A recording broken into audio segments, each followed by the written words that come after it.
video this week is about two things: how you can wind up with extra stitches on your needle or getting holes in your work, because those two things sometimes go hand in hand. And one way this can happen is, and this is all primarily for new knitters, is that I'm working and the phone rings and I put my work down, and when I come back I pick it up and I'm not sure where I start from, and since I'd rather knit than purl, I start knitting this row.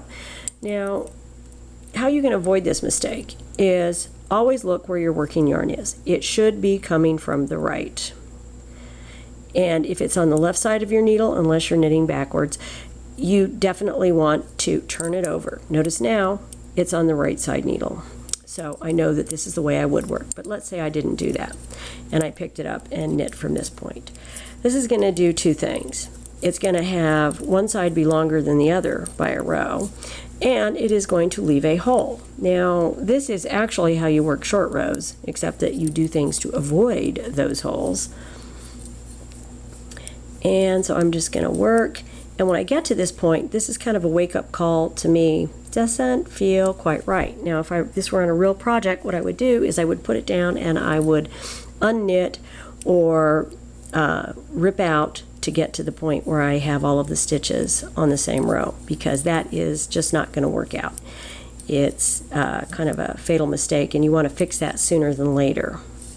So I've got a hole there, and then I've got this like little bunchy thing right there. Now, another way that I can wind up with more stitches, and this doesn't leave a hole necessarily, but it does cause you to have more stitches than you need, is the first stitch of a row down here, the row below, is always going to be a bit larger, and tightening here isn't going to do a thing to make that stitch there smaller.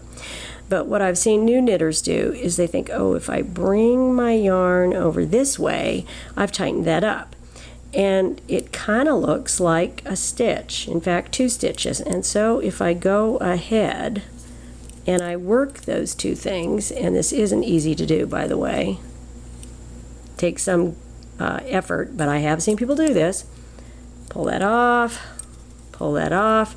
What I have done is I've worked an increase at the beginning of the row. And so now, instead of 8 stitches, I have 9. So I have two things going on here. I now have a hole, and my piece is longer on one side. Got a hole there, got an extra stitch there. Now that does not leave a hole, but it does give you extra stitches. Now, another thing that I've seen new knitters have difficulty with is working inadvertent yarn overs. And they work a yarn over before they even know what a yarn over is. And how this can happen is that when you're working a knit stitch, you know that the yarn should always, the working yarn should always be at the back of the work. It's back here. It's not on the front side. So if I knit, that's how I form my stitch. But sometimes, usually I'm not paying attention, my yarn might make its way towards the front. And this is generally more of a problem for the knit stitches rather than purl stitches. I'll show you the purl stitches, but it's a bit more convoluted. You kind of know you were doing something wrong. I have my yarn here, and then to knit, I know that I need my yarn in the back. And what that's done is it's left a yarn over there. And if I look at it carefully, I can see, okay, this is a stitch, this is a stitch, this is a stitch. This is not a stitch, it's between two stitches. And at this point, it would be a good idea to undo this. But if I don't, and I work to the end of the row,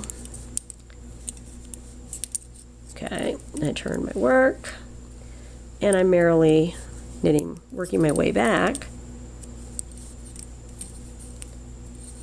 what can happen is if I'm not paying attention, I might not notice that this does not look like a regular stitch. If I just go in and work it, it's going to leave a hole. Now, to fix this at this point, I would just drop it out and try and work that excess yarn into the surrounding stitches. But let's say I don't, and I go ahead and work it. If you get to this point where you've actually worked it, you pretty much are going to have to rip out, because if I were to, at this point, on this next row, get there, and drop these stitches out, I'm going to have a lot of excess yarn and the tension's going to look horrible. So it's better to rip it out. Yeah, you can fix it, but it's just not going to look right. And now let's see how I would do that same thing on a purl row. If I'm doing this on a purl row, it requires a lot more effort to wind up with an extra stitch, because when I purl, my working yarn is always on the front, and it's not going to be natural for me to get it easily to the back of the work. So I get it to the back, I go to purl, and it just is going to look weird. It's going to look like I've done something wrong.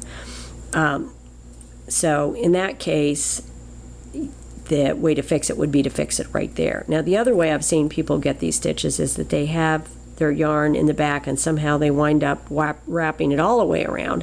They have the yarn in the front again, but they've got a yarn over there. And so those are the two different ways to do that. So I've got my yarn in the back, I go ahead and I've got a little yarn over there.